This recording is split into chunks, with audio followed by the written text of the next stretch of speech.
Le PSG m'avait tellement manqué.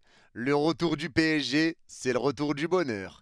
Salut les fraudes, j'espère que vous allez bien. On se retrouve pour une nouvelle vidéo. Et nouvelle vidéo, débrief du match entre Saint-Etienne et le Paris Saint-Germain. Victoire 6-1 du Paris Saint-Germain. Alors qu'il y avait un partout à la mi-temps. En deuxième mi-temps, on a passé la deuxième. Et c'est 5-0 en deuxième mi-temps. On termine sur un 6-1. Victoire 6-1 du PSG. Et ce match était important pour plusieurs raisons. Déjà, le retour de la trêve, on avait tous peur que la trêve perturbe un petit peu les joueurs. Ça a été le cas, notamment sur la première mi-temps et sur les premières minutes, les 15-30 premières minutes du match. Ça a été très compliqué, une équipe du PSG qui laissait beaucoup trop d'espace au milieu. On n'était vraiment pas là présent dans le pressing, donc ça a été compliqué. Saint-Etienne ouvre le score très rapidement et Saint-Etienne fait une énorme entame de match. Et là, je tiens à féliciter Saint-Etienne. Bravo à vous. J'espère que vous allez réussir à vous maintenir parce qu'il faut le souligner. Quand des équipes viennent pour essayer de jouer leur jeu,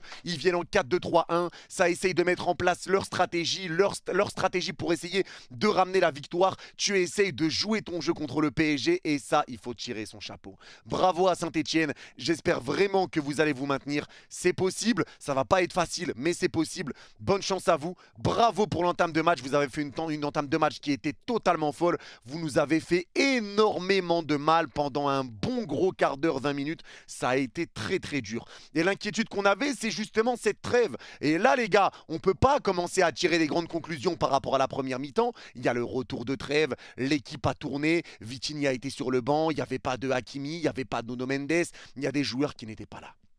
Dembélé sur le banc également, donc tu avais fait tourner. C'est un retour de trêve et on savait que peut-être ça allait perturber un petit peu les joueurs qui allaient un petit peu avoir du mal à un peu se replacer, à recomprendre un peu comment jouer, à jouer ensemble. Et on l'a vu sur la première mi-temps, ça a été une première mi-temps qui a été très délicate. Saint-Etienne t'a fait très mal, mais tu fais l'essentiel aujourd'hui. Tu remportes ce match parce que tu devais gagner pour continuer de rester invincible en Ligue 1. On est toujours invincible et même si on devient champion, moi je m'en tape. Je veux jusqu'à la dernière journée, je vais stresser parce que je veux qu'on termine le championnat en étant invaincu cette saison. Pour l'instant, on est bon. Pour l'instant, on est en train de le faire. La deuxième chose, c'est qu'on égale le nombre de matchs à l'extérieur sans défaite en étant invaincu. 38 matchs pour le PSG à l'extérieur en étant invaincu. Nous égalons le record de l'AC Milan. On pourra battre le record maintenant au prochain match à l'extérieur. Donc pour ces deux raisons, déjà, c'est une bonne chose. En plus, maintenant, l'OM a perdu tout à l'heure. On pouvait être champion ce soir si l'OM perdait, ça a été le cas. Si le PSG gagnait, c'était le cas. Et s'il y avait nul entre Nice et Monaco, mais Monaco a gagné. Donc on a 21 points d'avance maintenant sur le deuxième. Le deuxième qui est l'AS Monaco. Marseille n'est même plus deuxième. Marseille a réussi à perdre contre Reims. Reims qui n'avait pas gagné un match en Ligue 1 depuis le mois de novembre, qui n'avait pas mis un but depuis 2 mois. Ils en ont pris 3 et ils ont perdu. C'est catastrophique. Mais bon, on pouvait être champion ce soir, c'est pas le cas. On a 21 points d'avance. Mais les gars, on n'est pas champion officiellement, mais on est champion. 21 points d'avance fin mars pour une équipe qui ne devait pas passer les poules de LDC, pour une équipe qui ne devait pas être champion de France, pour une équipe qui s'est affaiblie avec le départ d'Mbappé, pour une équipe qui investit des millions sans jamais avoir de grands intérêts, des joueurs de merde. Ah bon? Ah bon? Et ben maintenant voilà. Voilà, 21 points d'avance pour le PSG. Il reste 21 points prenables. On a tout fait. On a tout fait. Nous sommes dans les meilleures dispositions maintenant sur le prochain match, un nul et on est officiellement champion. Maintenant, on n'est pas officiellement champion, mais on est champion. Mais on n'est pas encore champion. Mais en vrai, on est champion. Parce que c'est pas encore officiel. Mais on est champion. À part si on perd tous les matchs et que Monaco gagne tous les matchs, mais en vrai, on est champion. On est champion les gars, je pense que là c'est bon, on le sait, 21 points d'avance c'est assez large. Aujourd'hui on a fait tout ce qu'il fallait. On a vraiment réussi à faire tout ce qu'il fallait, même si cette première mi-temps comme je vous l'ai dit, ça a été décevant. Mais surtout au vu des joueurs qui étaient placés, c'était surtout au milieu de terrain, ça laissait beaucoup d'espace. Et moi j'ai vu beaucoup de personnes en première mi-temps dire Fabian mauvais, Warren mauvais, mais c'est pas qu'ils étaient mauvais parce qu'aujourd'hui j'ai pas réellement de flop sur ce match. L'équipe a sorti une deuxième mi-temps extraordinaire. faire. Luis Enrique a réussi à faire bouger les joueurs en deuxième mi-temps. Tu as réussi à les réveiller. Déjà, tu as égalisé avant la mi-temps. Ça, c'était une bonne chose. Un bon penalty récupéré par Ramos et c'est lui qui le transforme très très bien frappé ce penalty.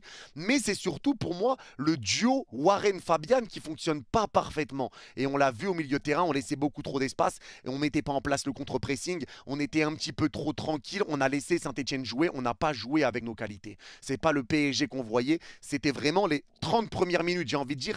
Allez, 20-30 premières minutes, c'était l'un des pires débuts de match que j'ai vu depuis très longtemps du Paris Saint-Germain.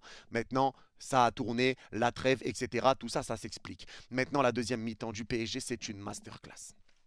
C'est une masterclass. La deuxième mi-temps du PSG, tu revois le contre-pressing et bizarrement, tu remets en place le contre-pressing, ça te ramène 2 buts coup sur coup. Tu mets 3-1 à Saint-Etienne direct et tu leur mets une claque derrière la tête.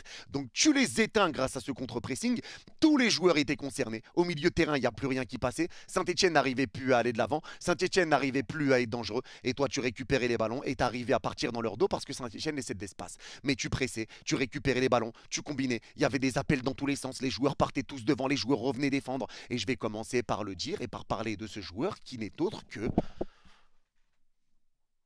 Désiré Doué. Le match de Doué aujourd'hui est juste stratosphérique. Il a mis un doublé aujourd'hui, mais le coffre que ce joueur a, la présence que ce joueur a, il peut jouer à tous les postes. Il peut jouer au milieu, ailier, numéro 9, il peut jouer dans tous les registres. Aujourd'hui, tu as vu Doué partout sur le terrain. Il venait aider sur le côté Joyeux Neves qui a joué latéral droit aujourd'hui. Il était présent devant, il était présent pour essayer de sortir du pressing. Il était là pour essayer de faire bouger le bloc de Saint-Etienne. Il passait entre 2-3 joueurs, il écartait sur les côtés. Il arrivait à ramener du danger. Il était là pour la passe, il était là pour le pressing, il était là pour terminer les actions. Doué a été partout aujourd'hui.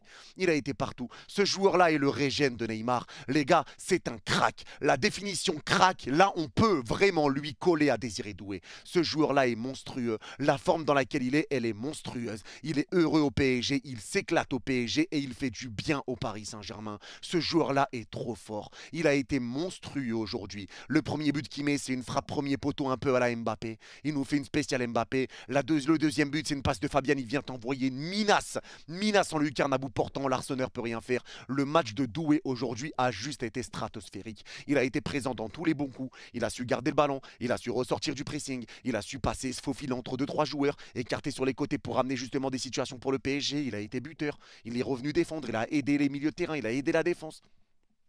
Le coffre. Le coffre, il a eu un coffre exceptionnel. Énorme prestation de Désiré Doué. Masterclass de la part de Désiré Doué. Et j'ai même envie de parler de Bradley Barcola qui aujourd'hui lui aussi a été excellentissime. Son début de match à Barcola, c'était compliqué. Les premières minutes, il tente un petit pont, ça passe pas, il perd la balle, occasion Saint-Etienne. Deuxième ballon, il tente un grand pont, récupération Saint-Etienne, occasion pour Saint-Etienne. Le début de match de Bradley, ça a été compliqué. Mais je ne vais pas taper individuellement sur chaque joueur parce que sur la première mi-temps, oui, il y a des joueurs qui ont été un petit peu moins bons que la normale, mais parce que le collectif était moins bon. Et moi, je le répète, le collectif doit briller pour que les individualités brillent. Aujourd'hui, c'était compliqué sur la première mi-temps. Il fallait que tu brilles tout seul, que tu prennes le ballon et que tu réussisses à dribbler et à faire des différences toi-même pour pouvoir vraiment faire un bon match individuellement. Mais d'abord, c'est le collectif qui doit primer pour que l'individualité brille. Il faut que le collectif travaille ensemble pour pouvoir faire briller tes individualités. C'est ça, le Paris Saint-Germain. Tout simplement. Donc taper individuellement sur un tel ou un tel, ça sert à rien. Et surtout que là les gars, moi je me serais pas énervé, même en cas de défaite ou en cas de je ne sais quoi, si on avait fait une deuxième mi-temps pareil que la première, parce que ça peut arriver. Je l'aurais été dégoûté pour l'invincibilité en Ligue 1, j'aurais été dégoûté pour le record de l'AC Milan, mais on y croyait quoi qu'il arrive, on savait que le PSG allait se réveiller, on savait que le PSG allait quand même passer la seconde, mais aujourd'hui il faut quand même comprendre que oui, ça peut arriver de passer parfois à côté de son match, surtout sur un match d'après-trêve. Surtout après ça, mais au final, on n'a même pas eu le temps de douter. Ils nous sortent une deuxième mi-temps de démons. Ils nous sortent une deuxième mi-temps, frérot, c'était une dinguerie. La deuxième mi-temps du PSG, c'est une grande masterclass. Et Barcola, aujourd'hui, même si son début de match a été compliqué, sa deuxième mi-temps, il termine avec 3 passes décisives. Bradley Barcola, aujourd'hui, il faut quand même souligner quelque chose avec Bradley. C'est que Bradley a très souvent l'occasion de frapper, hein, avec sa vitesse, ses appels de balle. Il fait très souvent des très bons appels. Il récupère des ballons dans le dos de la défense à sa vitesse. À la vitesse, il prend, il se retrouve dans des face-à-face. Il peut terminer les occasions, il peut tirer, il a les angles de frappe, mais il donne la balle. Il n'est pas matrixé par les stats, il n'est pas matrixé par le but, il donne le ballon comme il l'a donné à Mbaye pour le 6-1. Ce soir, Barcola termine avec 3 passes décisives. 3 passes décisives. C'est le meilleur passeur décisif d'Europe en 2025. Personne n'a autant de passes décisives que Bradley en 2025. Il est déjà à 12 passes D. Bradley est très important dans notre registre. Bradley est très important dans le jeu et l'équipe du PSG fait vraiment du bien à voir. Bradley a sorti une top perf aujourd'hui. Pressing, contre-pressing, les passes décisives, des occasions. Il met même une barre sur une frappe extérieure surface, une enroulée, ça touche la barre. Il était pas loin de marquer aussi, mais l'Arseneur dévie le ballon du bout des doigts. Je croyais qu'il allait marquer encore une fois sur une enroulée, mais c'est sorti en corner. Il s'est donné. Barcola a fait les efforts. Barcola a été très bon ce soir. Énorme match de la part de Bradley. Gonzalo Ramos aura récupéré un penalty. Il aura été buteur également sur le penalty. C'est lui qui le transforme. Il le frappe très bien en lucarne. On l'aura pas énormément vu, Gonzalo Ramos. Ça aurait été un match, on va dire, pas exceptionnel de Ramos, mais en tout cas, ça fait plaisir de voir que Ramos arrive à marquer, même quand il commence titulaire. On sait que Ramos, en général, on le préfère en tant que super sub, mais c'est pas un mauvais match de sa part. On l'a pas énormément vu aujourd'hui, mais bon, encore une fois, c'était une équipe remaniée, un retour de trêve, tout ce que tu veux. Donc aujourd'hui, Ramos, c'est grâce à lui qu'on égalise, c'est lui qui récupère le penalty, il faut pas l'oublier. C'est lui qui transforme le penalty, il se fait justice lui-même, donc il nous a remis dans le bain. Ramos a été le détonateur aussi pour nous remettre dans le bain et nous remettre dans de bonnes conditions mentales avant la deuxième mi-temps, parce qu'il marque juste avant la mi-temps. Et rentrer au vestiaire à 1 partout ou à 1-0, c'est vraiment pas pareil, même si quand on voit la deuxième mi-temps, c'est clair que c'était autre chose. Et l'autre joueur, encore une fois, les gars, Kvaratskhelia.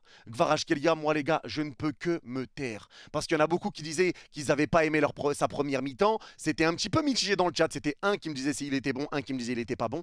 Mais Kvaratskhelia, moi, ce qui me choque, encore une fois, c'est le nombre d'efforts qu'il fait. C'est l'adaptabilité qu'il a eue. Il est déjà adapté au système du Paris Saint-Germain. Il est arrivé en janvier dans une équipe du PSG qui commençait à bien retourner. Il s'est rajouté à ce collectif-là en arrivant en cours de saison et il est déjà adapté au système du PSG. Il s'est adapté ultra vite. Il s'est adapté très vite à ce système. Et c'est un Kvara qui fait des efforts, un Kvara qui récupère des ballons, un Kvara qui presse et un Kvara qui va marquer un but, qui se récupère lui-même. Balle pour Saint-Etienne, il presse, il récupère la balle, contre-attaque. Et là où tu peux t'arrêter, quand il s'arrête et il crochette, où il peut donner le ballon à Barcola, il tire premier poteau. Et ça fait du bien aussi d'avoir des joueurs comme ça, qui prennent leurs responsabilités et qui tentent, des joueurs de classe mondiale comme Kvaratskhelia. Kvara aujourd'hui pour moi a fait une top performance lui aussi. Top performance, j'ai beaucoup aimé parce qu'il est très disponible, il permute, il s'entend avec ses coéquipiers, il a des bonnes passes, il arrive à trouver des solutions, il arrive à conserver la balle, il arrive à ressortir proprement, il arrive à marquer, à passer. Kvara c'est grand. Kvara c'est grand. Il a fait vraiment une top prestation aujourd'hui. Vraiment ça fait plaisir pour Kvara. C'est impressionnant le niveau qu'il a lui aussi. Et ça fait du bien. Parce que même quand il y a un joueur, les gars, je sais pas si on se rend compte, mais quand Kvara sort, c'est Dembélé qui rentre. Et là, Luis Enrique l'a dit en conférence de presse. Lui, il veut faire ça encore plus la saison prochaine. Donc oui, il veut ramener de la concurrence à tous les postes. Avoir un vrai banc. Et avoir des joueurs qui, quand ils rentrent sur le terrain, tu ne perds pas en qualité. Et c'est ce qu'on a là sur l'attaque du Paris Saint-Germain. Avec un Dembélé qui est rentré, par exemple, à la place de Kvara. Et c'est ça qui fait du bien à voir. C'est qu'on a un banc. Quand il rentre, tu peux ne pas perdre en qualité, voire même tu peux gagner en qualité. T'es dangereux tout le temps. Et là, ça va s'accentuer encore avec le prochain mercato, tout ça. On sait que Luis Enrique, c'est ce qu'il veut. Avoir un grand banc de touche, avoir des joueurs qui se battent pour être titulaires, mélanger un petit peu les équipes et donner du temps de jeu petit à petit à certains joueurs. Et après, c'est lui qui prendra ses décisions en fonction de certains matchs plus importants que d'autres. Mais en tout cas, il arrive à impliquer tous ses joueurs et ça fait du bien. Et ça fait plaisir que Luis Enrique ait réussi à ramener aussi un petit peu un sursaut d'orgueil aussi en deuxième mi-temps parce que la première mi-temps était vachement inquiétante quand même. C'était une première mi-temps décevante du PSG. Et malgré ça, en deuxième mi-temps, tu es parti au vestiaire. Luis Enrique a donné ses consignes et tu as revu le PSG d'avant la trêve. Tu as revu ce PSG. Le PSG intraitable qui presse, qui te laisse pas souffler, qui part vite vers l'avant, qui combine. Une touche de balle, des ballons dans le dos, des ballons en profondeur, en l'air, à terre, des 1-2. Allez, un jeu en triangle et ça part. Tout le monde presse, tout le monde revient, on récupère, on bloque le milieu de terrain. Et Saint-Etienne n'arrive plus à sortir la tête de l'eau. Et c'est la preuve, tu prends 5 buts en 45 minutes. T'en prends 5 alors qu'il y a 1-1 à la mi-temps et que Saint-Etienne nous gêne en première mi-temps parce qu'on avait du mal à mettre notre jeu en place en première mi-temps. Et tu le sentais encore une fois, le retour de trêve, les joueurs avaient peut-être du mal à se positionner et malgré une équipe qui avait tourné encore une fois.